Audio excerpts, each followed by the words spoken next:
Welcome to our channel Sahitya Shiksha. Today here we will discuss about a new topic that is related to our previous video. This topic is related to feminism. इससे last video में हमने feminism के phases या उसकी waves के बारे में समझा था कि वो कैसे आई, कैसे शुरू हुआ फेमिनिज्म का कंसेप्ट, और इस वाली वीडियो में हम फेमिनिज्म की थ्योरीज के बारे में समझेंगे. What is the difference between theories and phases and waves? The main difference between theories and phases is theories that is related to when something is bound in a text. When example like coronavirus in the society, and we do something on it and write down a book, that is called theory. When something is aroused and take a movement form and that we do something on it, we write down these things, that is called, and we work on it, that is called theory, that is become theory.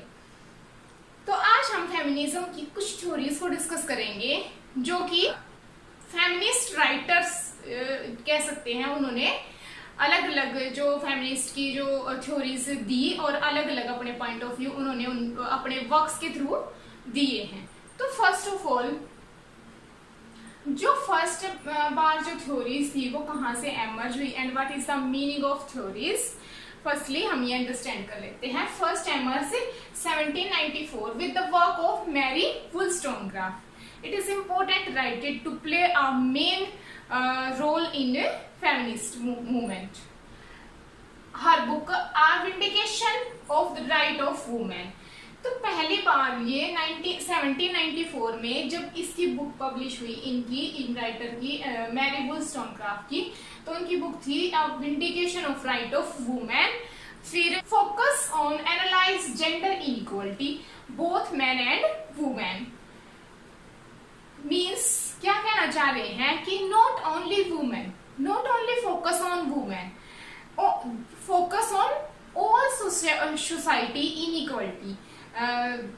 Like man and woman both are here. It define woman and man social role कि दोनों के social role क्या है, man का क्या है and woman का क्या point of view है, उनके experience कैसे कैसे हैं, किन चीजों में वो interest लेते हैं, उनकी habits क्या क्या हैं, both ये दोनों पे focus करते हैं. ये डिफाइन करते हैं पैट्रियार्की सोसाइटी को. पैट्रियार्की सोसाइटी कौन सी होती है जिसमें ये मान लिया जाता है कि गर्ल्स के लिए, जैसे कहते हैं कि गर्ल्स के लिए कोई ड्रेस लेके आते हैं, कोई बैग लेके आते हैं तो ऑलमोस्ट पिंक कलर का ले आते हैं, मैंने देखा है पेरेंट्स. तो ये क्या है कि हम क्रिएट कर रहे हैं उनका माइंड कि गर्ल्स हैं वो पिंक पहनती हैं और बॉयज के लिए ब्लैक और ब्लू बने हुए हैं. This thing create a patriarchal thinking, patriarchal society, जो माइंड सेट कर दिया जाता है कि गर्ल्स को पिंक के लिए ही बनी है. ओके, स्टीरियोटाइप, यानी कि स्टीरियोटाइप का मतलब होता है बाउंड कर देना कि लड़का तो रात को भी बाहर जा सकता है बट लड़की नहीं जा सकती, लड़की जींस नहीं पहन सकती, लड़का पहन सकता. स्टीरियोटाइप का मतलब होता है कि पुरानी धारणाओं को लेके साथ साथ लेके चलना, कि जो पहले से कहते आ रहे हैं आज भी उन्हीं को मानना कि लड़की को सर पे दुपट्टा लेना है, उसी चीज को अगर फॉलो कर रहे हैं तो उसको बोलते हैं स्टीरियोटाइप. नेक्स्ट है ऑपरेशन. ऑप्रेस करना यानी कि किसी को नीचे दबाने की कोशिश करना, और ऑब्जेक्टिफिकेशन यानी कि वुमेन को ऑब्जेक्ट की तरह मानना. ओके, जब आप मेरी इससे पहले वाली वीडियो देख लोगे तो और आपके कंसेप्ट हैं वो बिल्कुल क्लियर हो जाएंगे कि व्हाट आई एम से.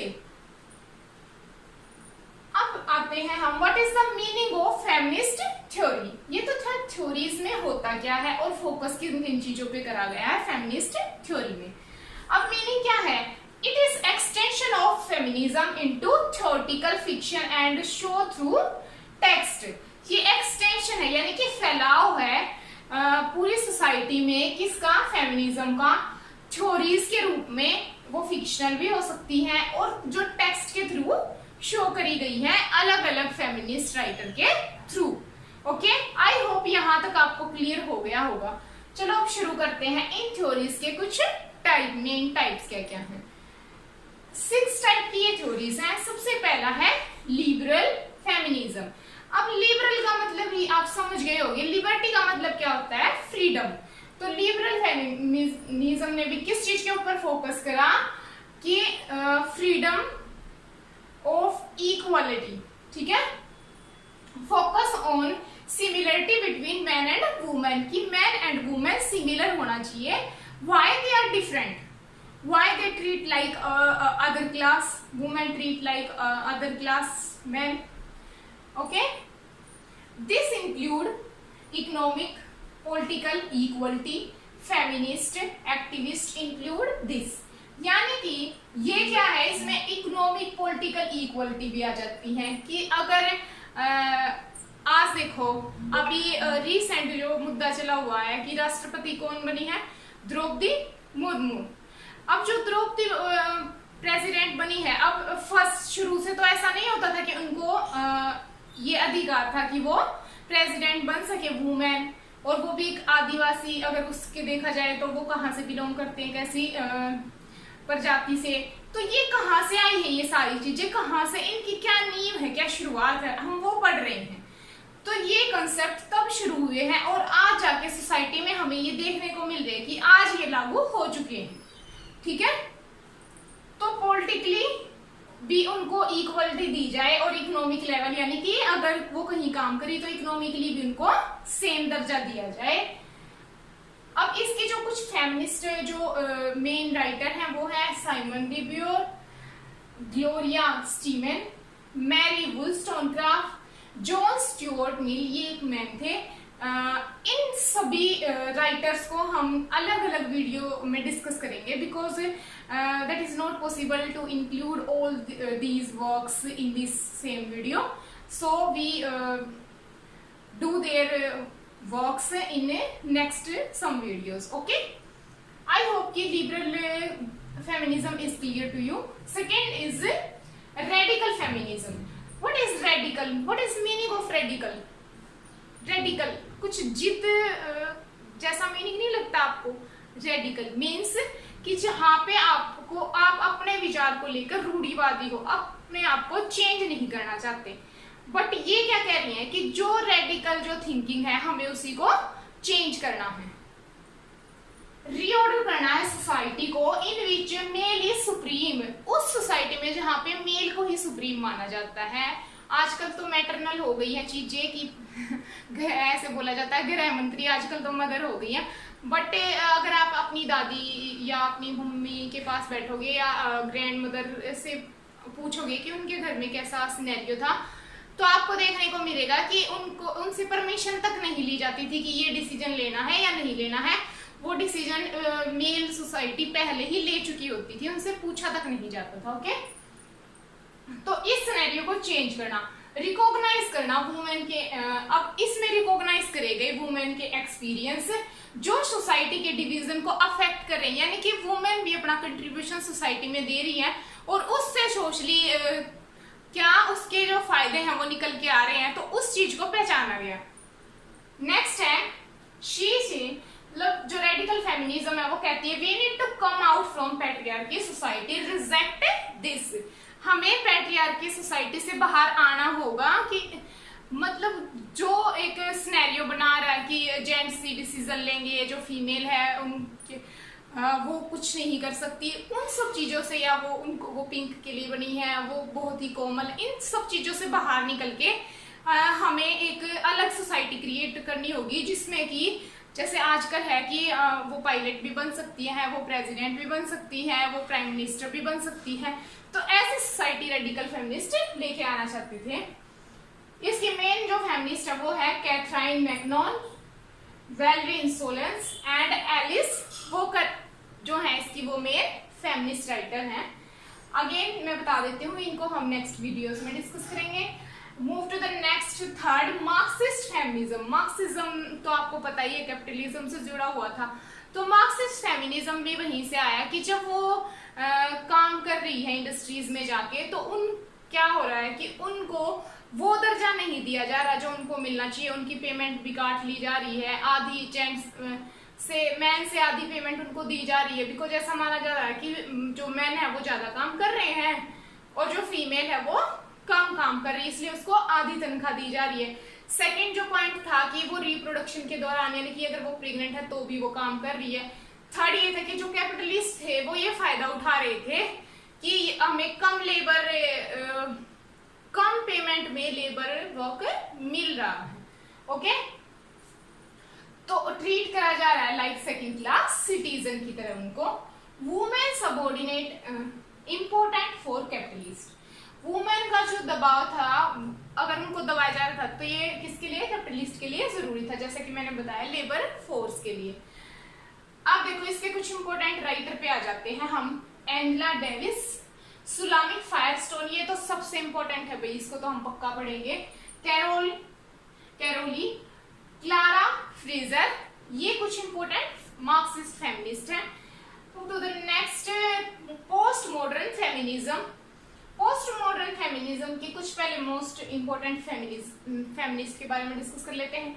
Helen Cixous, Luce Irigaray, Julia Kristeva, Helen, ये सारे हम डिस्कस करेंगे because they are so important. Focus किस पे करा है, मेंटेन करना है पॉलिटिकल और इकोनॉमिक्स पावर को, ठीक है। और जो इन्होंने फोकस करा कि जो मेन जो जैसे कि अगर व्हाइट हो गई वही सुप्रीम नहीं है, ब्लैक का भी एग्जिस्टेंस है। सेकंड हो गया कि वेस्टर्न हेट्रोसेक्सुअल, यानी कि जो वेस्टर्न फिलोसॉफी की तरफ भाग रहे हैं उसके अलावा कुछ नहीं देख रहे, सब अपने कल्चर को एक्सेप्ट करो, ऐसा नहीं कि सब बेस्ट है अपनी तरफ से। ओके, फिफ्थ है कल्चर फेमिनिज्म। ये फोकस करता है फिलोसॉफी पे, मैन एंड वुमेन की।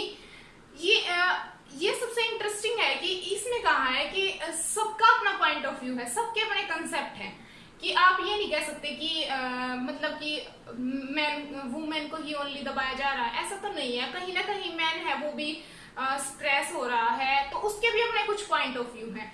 तो फीमेल ये नहीं कह रही कि हमें मैन से बहुत बड़ा बना दो या हमें उनसे ऊपर, बस वो ये कह रही है कि हमें इक्वल रखो, हम मैन को भी साथ साथ लेके चलेंगे। That is interesting fact. And secondly ये कह रही है कि जो वर्ड है ना, पूरे वर्ड में मैन की अपनी कुछ अप्रोचेज हैं और फीमेल की अपनी अप्रोचेज हैं, तो दोनों के दोनों को उनकी अलग अलग अप्रोच पे काम करने दिया जाए, उन पे इम्पोज ना करी जाए चीजें। Okay, clear. अब इसके कुछ इंपॉर्टेंट राइटर हैं, मैरी डेले, एंड्रीना रिच। ओके, अब नेक्स्ट लास्ट है आई फेमिनिज्म। स्लोगन क्या था इसका, आई फेमिनिज्म मतलब आई से ही आपको पता लग गया कि खुद के बारे में सोचना, सेल्फ कॉन्शियसनेस आ गई है। अब वुमेन्स बॉडी वुमेन्स राइट, कि अगर कोई वुमेन है तो वो उसकी खुद का पहचान है, खुद की बॉडी है, वो खुद कुछ भी कर सकती है, वो जो चाहे पहन सकती है। अगर वो छोटी है तो वो उसकी हेडेक है, वो सोसाइटी की नहीं है कि सोसाइटी उस पर टॉन्ट करेगी, चाहे वो कैसे भी दिखती है, चाहे वो कुछ भी पहनती है। किसी को कोई अधिकार नहीं है कि वो उस पर टॉन्ट करेगा या उसके बारे में कुछ बोलेगा। ये इन सब चीजों को हटाना है सोसाइटी से और सेल्फली कॉन्फिडेंट रहना है और जो चाहे हम वो कर सकें। इसके इंपॉर्टेंट जो राइटर थे वो थे जॉन कैंडी, टेलर, कैमिली पैगलिया, रेनी डैनफील्ड। ये कुछ इंपॉर्टेंट फेमिनिस्ट राइटर थी इस थ्योरी की। आई होप कि आपको वन बाय वन सारी थ्योरीज क्लियर हुई होंगी। फिर भी अगर कोई डाउट है तो कमेंट सेक्शन में बताइएगा। हमारी वीडियोस को चैनल को सब्सक्राइब कर लीजिए ताकि आने वाली वीडियोस के नोटिफिकेशन भी आप तक तुरंत पहुंच जाए। और अगर वीडियो इंटरेस्टिंग लगी है तो एक लाइक शेयर करिएगा और भाई हंसते रहें, मुस्कुराते रहें, अपने आसपास सफाई रखें जिससे कि पढ़ाई और अच्छी रहे, सेहत भी तंदुरुस्त रहे। और ठीक है भाई, पढ़ते रहिए, खूब मेहनत करिए, सपने देखिए, उनको पूरा करने के लिए अपनी जान लगा दीजिए। ऐसा कुछ नहीं है कि जिसको आप नहीं पा सकते, हर चीज को आप पा सकते हो अगर आप एक शिद्दत के साथ काम करोगे तो definitely you can achieve all things. तो थैंक यू फ्रेंड्स, मिलते हैं नेक्स्ट वीडियो में। Thank you.